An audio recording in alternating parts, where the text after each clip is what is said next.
Alright, you know why you're here, so I'm gonna only show you the actually important stuff that you need to actually grow a channel. And I'm gonna start off by saying something that analytics are kind of like a double-edged word if you use them wrong, because many producers think that the best results come from actually analyzing analytics the best way. The way I see it, and this kind of can help you shift also your mindset whenever you're running your own type B channel, is analytics are a mirror of what you're doing pretty much. So I think the best way to actually scale a channel is just by looking at literally what videos perform best and try to replicate those videos. But we also use analytics to help us understand why a specific video did good.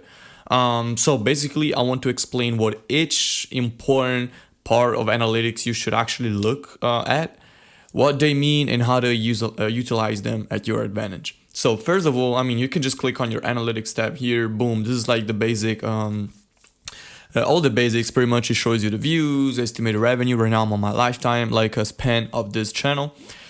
There's nothing much here. It's basically like a dashboard of what you're doing. So here you see the views in the last 48 hours and the best performing videos in the selected time period that you can choose here. If I choose a specific month, you can see it basically changes and it tells you the best performing beats in that month. For example, this one, it got this amount of views in that specific time period.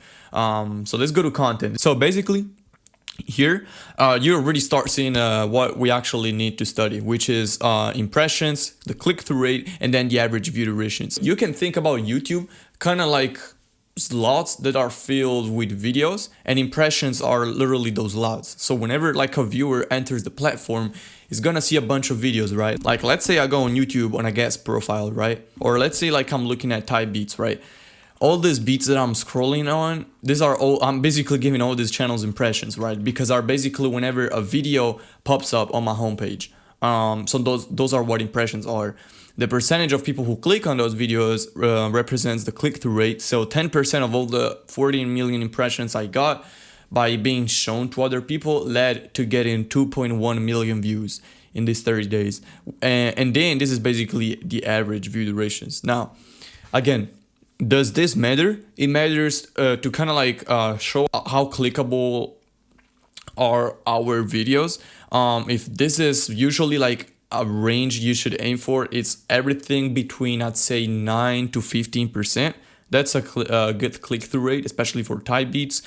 If it's anything below like 9, 8%, YouTube is not gonna push that. So basically, if a click-through rate is low, it either means that it could be three things. Your titles suck, like literally the artist you're targeting doesn't gain attention.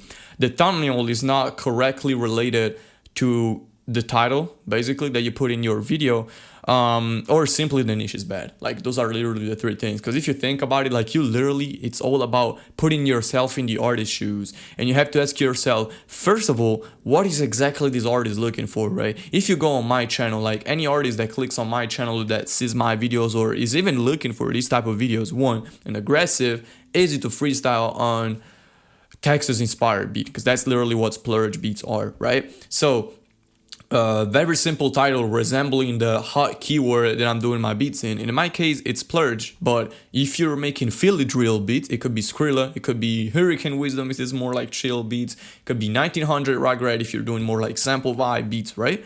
And then a thumbnail is literally gonna represent the vibe of that specific beat. In my case, it's freestyle beats. So I'm more targeting the actual like freestyle space, not really splurge, because nobody even know who splurge is. Yes, it's actually an artist if you didn't know. So in that case, it makes sense to put pictures that are based on the vibe. A lot of this, like a lot of freestyle based videos, like I'm even thinking about Slizzy World Go, for example, have this type of images where it's like not related to the artist. It's even a better example if I just literally type in like some type of genre and style of beats, right? You're gonna find this type of pics and not really like artist pictures pretty much. So the thumbnail has to correctly resemble the vibe of the type of beats that you're doing. That's how it actually leads to a high click-through rate. Because I could even be putting girl pictures in my splurge beats, But if I'm putting the ones that fit well in the R&B space are not gonna be the same ones that fit into more of a like aggressive freestyle kind of like vibe. I'll show you my Pinterest because this literally probably makes the point. I literally have too many folders because I'm using them for my own channels and also for the clients I'm working one-on-one with. But you can see I'm like specifically choosing them for each type of vibe I'm going for. I want to do an old school G-Funk type beat. This is the kind of vibe I want to go for because I'm not mentioning any type of specific artist in the title. But if I'm doing, or for example, Ryota Youngo GX Flynn, see, there's a genre in the keyword. It's like aggressive type of beats. These images fit well. It also like kind of goes back to what your competitors are doing. If we look at Glorilla beats, for example, these images could also work well, right? So it's like, it really depends on the vibe you're going for. So usually the only time it makes sense to put an artist image in the thumbnail is when the artist is particularly looking for that specific artist sound. Like I'm thinking about 1900 Rugrat. He's so unique with his beats. There's nothing really else that could match that. So it makes sense to put his picture. Anyway, going back to our analytics, click-through rate. Now, average view duration, more important than that, it's actually the retention graphic, okay? So this, if you go on the content tab, this kind of like tells you the best performing like videos when it comes to retention, even though you're gonna notice that not always the videos with the best retention are the ones that get more views. And this kind of where producers start tripping out. And it goes back to what I was saying at the beginning. Analytics are a mirror of what you're doing. It doesn't necessarily mean that the video with the best analytics is the one that is gonna get more views. Meaning that some videos might have a really crazy retention, but maybe don't have impressions because people are not clicking on it. That's not gonna get views, right? The only thing that I can suggest you though, it's the first 30 seconds. I've been spamming this in my videos, but this is literally the most important thing. So whenever you see that the video has performed well with that specific arrangement, I highly encourage you to replicate it. And as you can see here, basically literally tells you whenever people are clicking off once they start watching. So there's a kind of like a big dip here, probably because people are skipping the intro, but then it goes back up a little, and 95% of people are still listening after 30 seconds, which is really good actually. Let me see how many views this beat got. And it was 16,000 views, and it was uploaded this was uploaded 13 days ago. Okay, so this is actually performing well, and you see the retention is also good. So we're gonna look at the retention back there and see what I did. Y'all niggas ready to die today? Don't get quiet now. All that shit y'all throwing up out the window? What's up with it? Huh? Think niggas out here playing? Huh? Niggas die every day. Right, so it was a speech intro, and you can see it basically like stretched the length of the video, giving us extra watch time. This doesn't make sense in any niche, so really like the best advice I can give is literally just look at your competitors and what could work in that space. I have a video on my free course that it's 2 hours long where I literally explain every viral effect that you can use based on your niche. I highly encourage you to watch it after this video. But hey, what's up?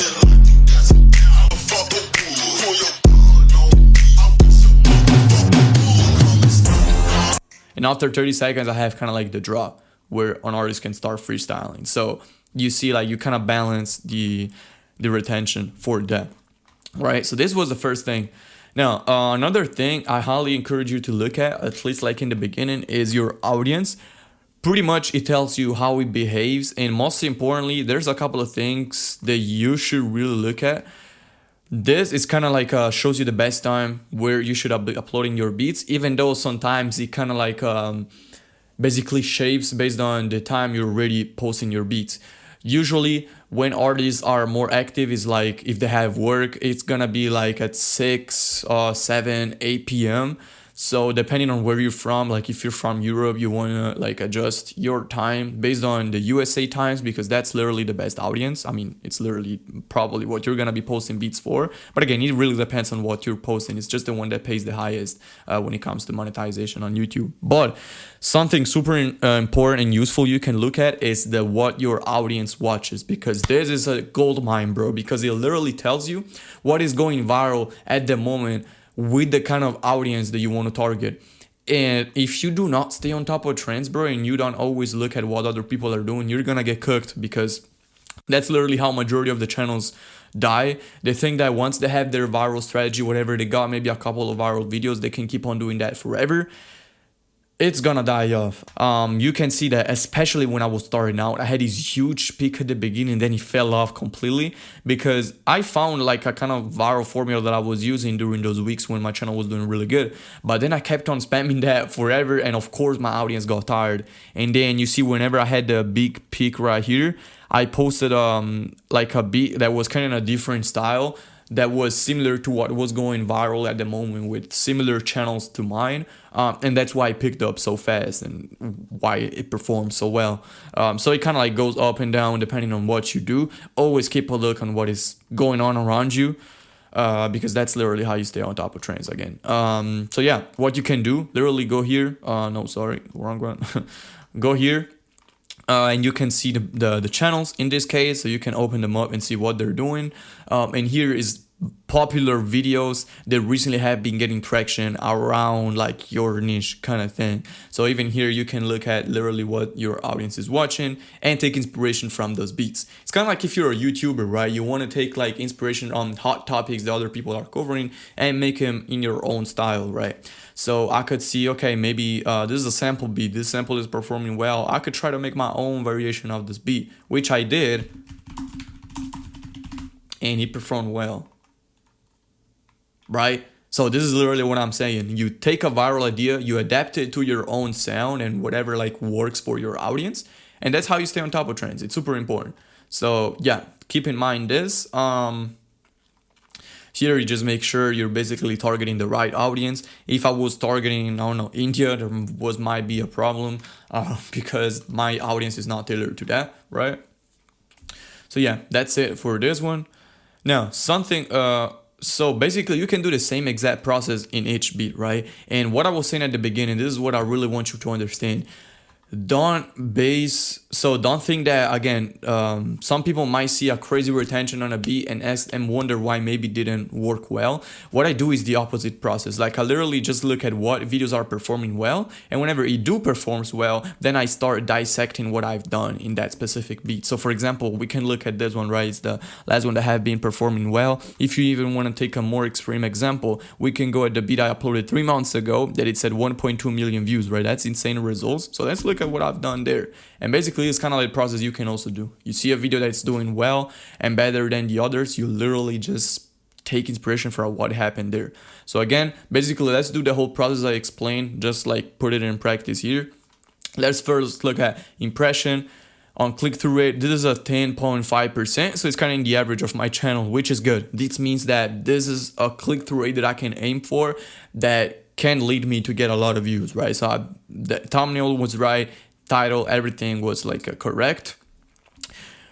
This also tells you kind of how the video is getting views. If your channel is at the beginning stage, you're gonna be getting your views mainly from suggested videos, because the way YouTube works is it basically, especially at the very first period of your channel, is gonna suggest your videos in waves, right? So you have a first like suggestion wave, pretty much. You're gonna also notice that your analytics gonna look something like this, right? It has like small jumps, because your YouTube is gonna test out your videos into suggested first, see how the audience relates to that. This is also what happened with this video. And then once they think it's a safe upload to be recommended also on the YouTube search bar, that's when you're gonna start getting views also from that. So that's usually what happens, even though my channel is already like kind of established. So I'll immediately start ranking in the YouTube search. As you can see here, it was mainly from that. Anyway, we're looking at click-through rate. Okay, cool. Go to engagement. The average view duration is 1.28 seconds, which is slightly more than usual. I'm gonna start by looking at the retention graphic. So at 30 seconds, 91% of people are still looking, which, if you notice, this graphic is really similar to the one I had to the video I shown you before. So again, you see a pattern, right? You start recognizing that if you do specific things in your arrangement, it's gonna keep performing well if it did in the past. So let's listen to what I've done here. Great. Fuck, nigga. It sucks to be. Right, it's basically the same arrangement. It sucks to be yo. Yeah, what's up? and then I drop at 30 seconds right there. So it's always the same thing that I'm doing because I know this works with my audience. So what I'm telling you to do, open your channel, see what beats are getting more views, even if it's like just 100 views more if you're still at the beginning stage, and ask yourself what I've done differently in this beat and try to take hints from that. The best occasion is literally when like you see a video that surpassed 1,000 views, maybe you were averaging 100 views. That's when you want to start going hard and looking at the like the analytics pretty much. This step here is also really important. I basically use it the same way I was using at the audience tab. You can just see whatever is going on with other popular channels. This is a gold mine again, bro. I'm telling you, take inspirations as much as you can from other channels and apply it to your own like vibe pretty much, and do it in your own video. And honestly, bro, this was really much it. Like, what I want you to understand is that analytics, again, are a mirror of what you're doing. So whenever a video performs well, take a look at them, ask yourself what you've done, and you're gonna see like basically it's gonna represent why the video performed well, right? If you had a good intro, the analytics are gonna tell you that, yo, this is a good intro, you want to replicate it in other videos, right? And basically you just keep on doing that in each upload, and it's just gonna be like a snowball effect because you're always gonna get better. This is literally everything I look at, bro. I ain't gonna lie. Looking too much at the analytics is gonna be a poison for you because you're gonna get demotivated super fast, especially at the beginning. That's why my method works so well. Is literally post, wait a week if you're just started a channel, or don't look at them every day, every second, just to see how the video is performing. Whenever you see something that's performing better, that's when you actually start diving into the analytics and ask yourself why it performed well, and use the analytics pretty much to confirm what you're thinking of, right? So again, if I was looking at that video here, analytics are a good way to start to understand why I perform well. But then I want to ask myself, okay, so if the click-through rate is always good, what I've done in the thumbnail that I can redo in my other beats? Oh, this is a clean background, so I can kind of like retake that. There's a clean subject that matches well with the background. It's like a precise color palette. It's in a weird position, like it's kind of like seated in a weird position. I've kind of like I've done that also in this beat here, and it performed well as well. So you could take looks at literally anything that you think can perform well.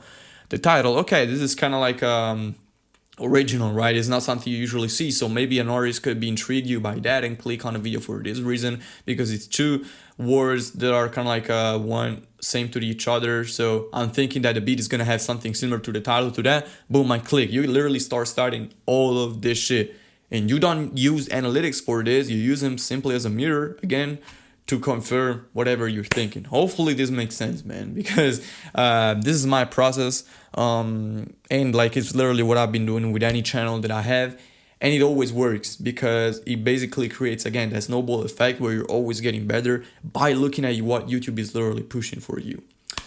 This being said, again, I'll leave the link in the description for my 2-hour complete free course where I go over everything, like, bro, literally everything you need to know to scale a channel. So if you watch that, you're gonna be fully prepared to actually start printing money from your own channel and your own beats. This being said, I appreciate you guys for watching this video. Good luck with your journey, man.